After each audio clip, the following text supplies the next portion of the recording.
आज की हमने भारतीय इतिहास की जो प्लेलिस्ट है वीडियोस की, उसमें वैदिक सभ्यता के बारे में पढ़ा। वैदिक सभ्यता का समाज कैसा था, राजनीति कैसी थी, अर्थशास्त्र कैसा था और वैदिक साहित्य क्या थे, कैसे थे, वो सब हमने पढ़ लिया है।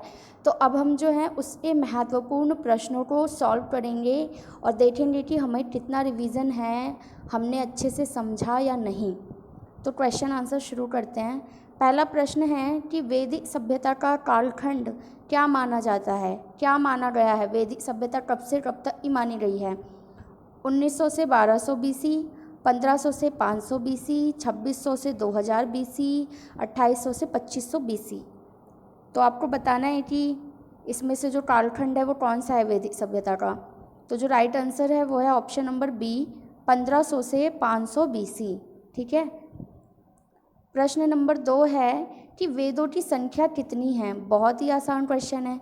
कितने वेद हैं हमारे, 1, 2, 3 या 4। सबको पता है कि हमारे वेद जो हैं 4 हैं, ऋग्वेद, सामवेद, यजुर्वेद और अथर्ववेद। ठीक है।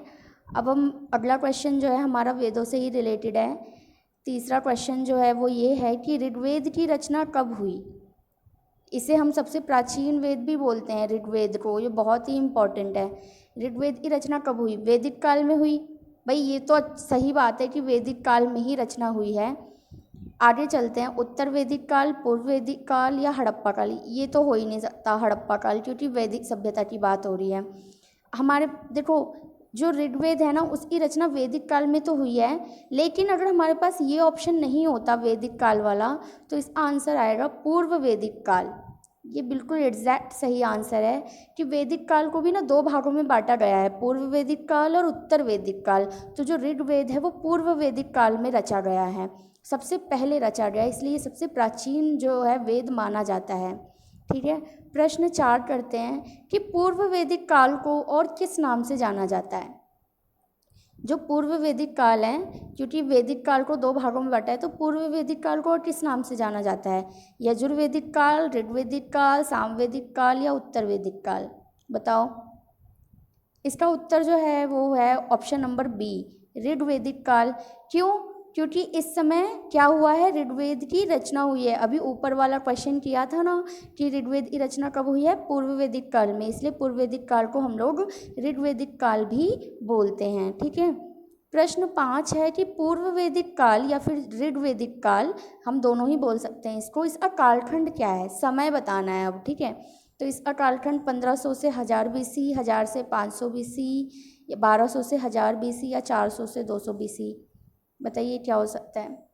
देखो जो वैदिक काल का समय ही 1500 से 500 है, तो जो पूर्व वैदिक काल है ना हमारा शुरू वाला 1500 से 1000 बीसी, उसी टाइम पे हमारे जो है ऋग्वेद की रचना हो गई है। तो इसका आंसर हो जाएगा ऑप्शन नंबर ए, 1500 से 1000 बीसी। ठीक है। और बाकी जो हमारे वेद हैं उन सबकी रचना जो है 1000 से 500 बीसी के बीच में हुई है, ये भी मैं बता देती हूँ।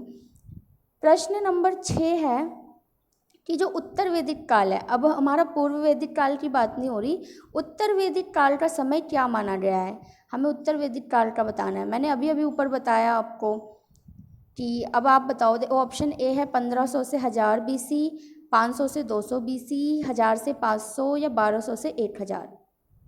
तो इसका उत्तर हो जाएगा ऑप्शन नंबर सी, 1000 से 500 बीसी। ठीक है। क्योंकि 1500 से 1000 तो पूर्व वैदिक काल है और 1000 से 500 जो है वो उत्तर वैदिक काल है। ठीक है। तो ऑप्शन नंबर सी इसका सही आंसर है।